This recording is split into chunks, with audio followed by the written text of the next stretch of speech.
বিসমিল্লাহির রহমানির রহিম। আসসালামু আলাইকুম। সবাই কেমন আছেন? আজকে একটা নতুন রেসিপি নিয়ে চলে আসছি। এটা নিয়ে নিলাম তালের রস। আজকে এই নাস্তার জন্য আমি পানি ইউজ করব না, তালের রসই ইউজ করব। তালের রস দিয়ে বানাবো আমি। তালের রস দিয়ে অনেক রকম নাস্তা বানানো যায়। এর মধ্যে একটা আমি ট্রাই করে দেখাচ্ছি আপনাদেরকে।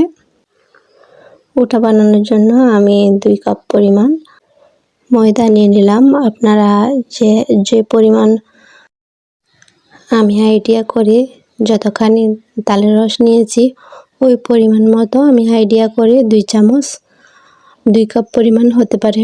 আমি আইডিয়া করে 2 চামচের মাপ দিয়ে দিলাম। ওটা মাপ করলে 2 কাপ পরিমাণ হবে। আমি ময়দা দিয়ে দিলাম। এখন দিয়ে দিলাম আমি সামান্য চা চামচে 2 চামচ চিনি।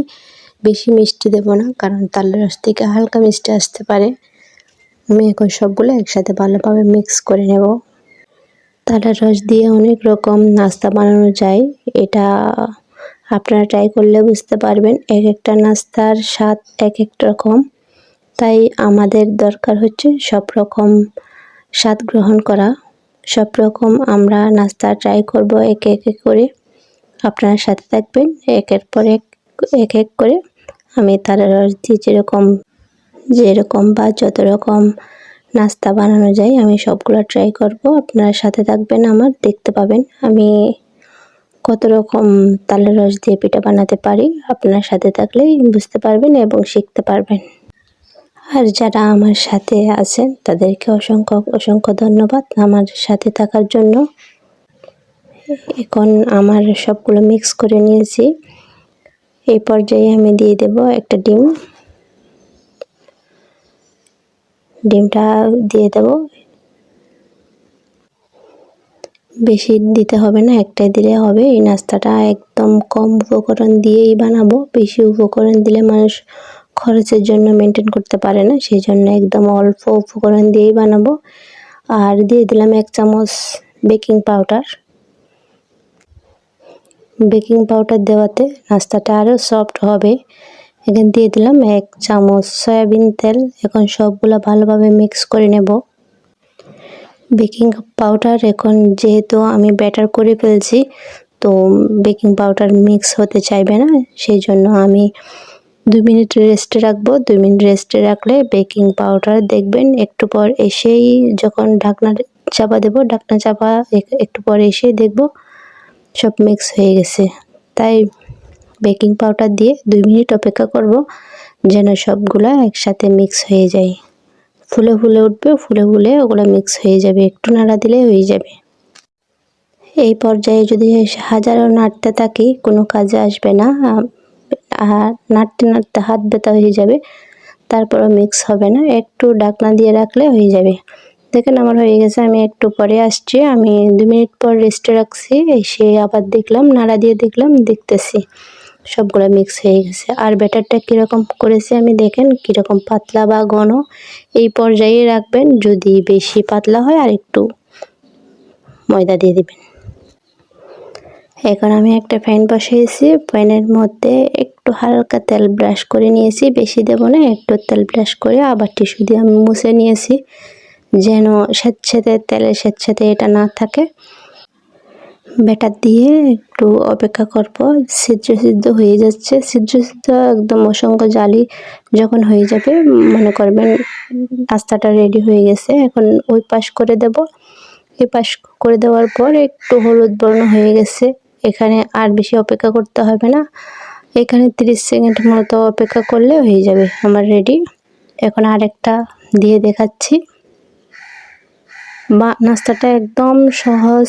আমি মনে করি যত নাস্তা আছে সব চাইতে একদম সহজ নাস্তা হচ্ছে এটা।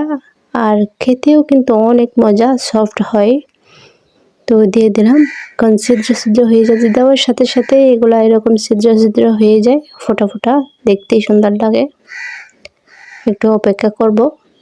এখন এরকম অসংখ্য জালি হওয়ার পর ওপাশ উল্টাই দেব।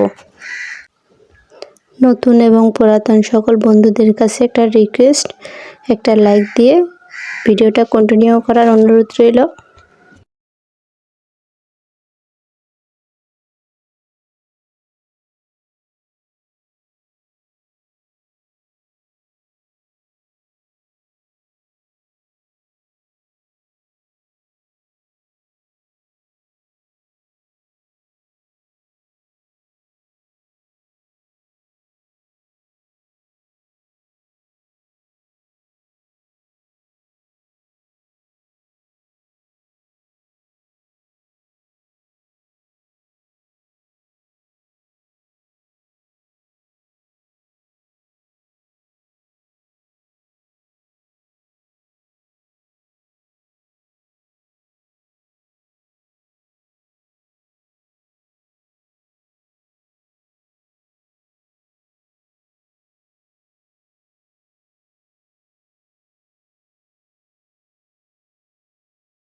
এখন আমার সবগুলো নাস্তা বানানো হয়ে গেছে। দেখুন কেমন হয়েছে, একদম সফট জালি জালি, অসংখ্য ছিদ্রযুক্ত জাডু জালি। কালারটাও খুব সুন্দর আসছে। তালের রস যেহেতু দিয়েছি সেই জন্য একটু হলুদ হলুদ কালার আসছে। দেখতে কিন্তু অনেক সুন্দর হয়েছে। আপনারা বাসায় ট্রাই করলে বুঝতে পারবেন। এখন আমি বলে বোঝাতে পারবো না, এরকম অনেক মজা হয়েছে।